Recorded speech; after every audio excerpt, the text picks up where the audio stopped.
I'm Andrew Lucas. I work at Inverness Library and I'm principally in charge of the reference library.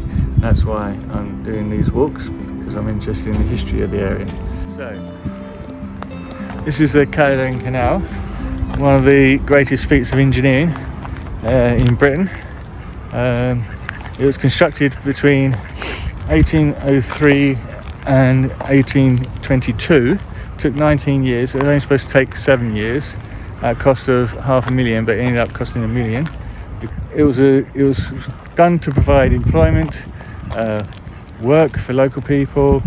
It was to stop ships being wrecked off the north coast of Scotland, being attacked by French pirates.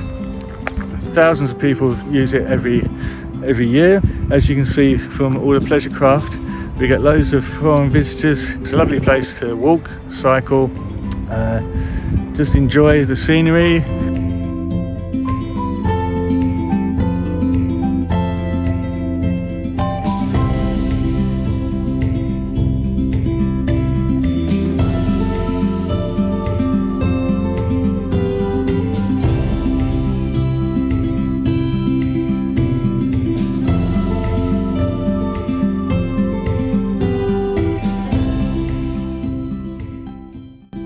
The engineer Thomas Telford, he was perhaps the preeminent engineer of his day.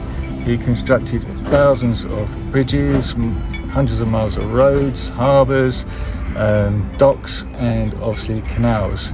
But this was one of the biggest undertakings of the time, basically, of anywhere in the world, and that's why it took 19 years and cost £1 million.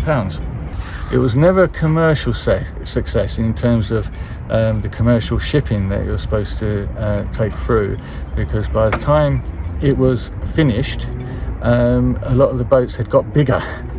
So it was too small for a lot of the seagoing vessels then, but it soon proved its worth in terms of passengers between especially Glasgow and the Highlands.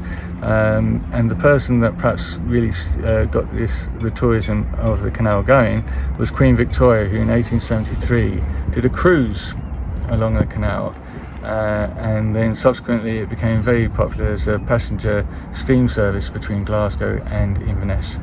Well, you'll find lots of interesting snippets of history during the course of the walk, one of which was that this was the site of an American naval base, not in the Second World War, but in the First World War. So there was quite a large encampment of American naval personnel constructing a minefield across the North Sea. The mines were constructed in America, shipped across the Atlantic, put together in what used to be a whiskey distillery, but was converted, like a lot of factories in the First and the Second World War, into military purposes, and then they were shipped out into the North Sea where they were armed. So that was perhaps the busiest time for the canal in terms of shipping going through the canal in the First World War. Literally thousands of naval vessels were going backwards and forwards along the canal.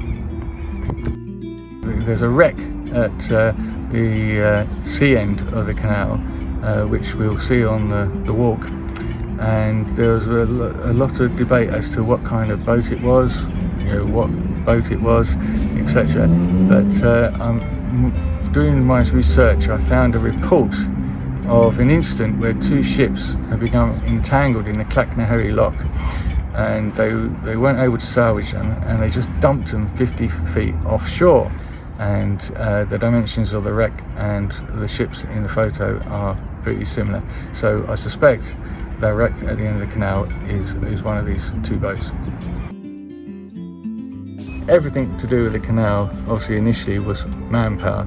It was built, the canal was dug out, the canal embankments were dug by manpower, and likewise the lock gates and the swing bridges were operated by hand.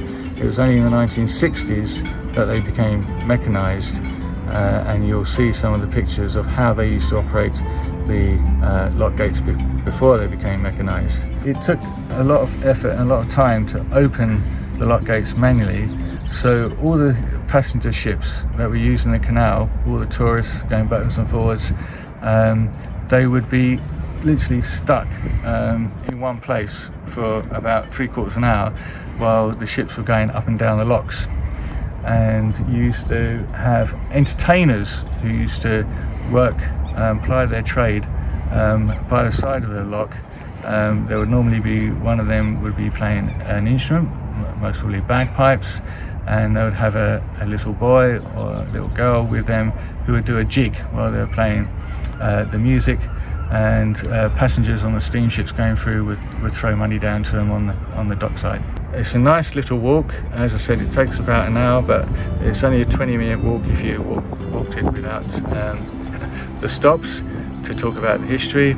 And on a day like today, what better place is there in Inverness to walk?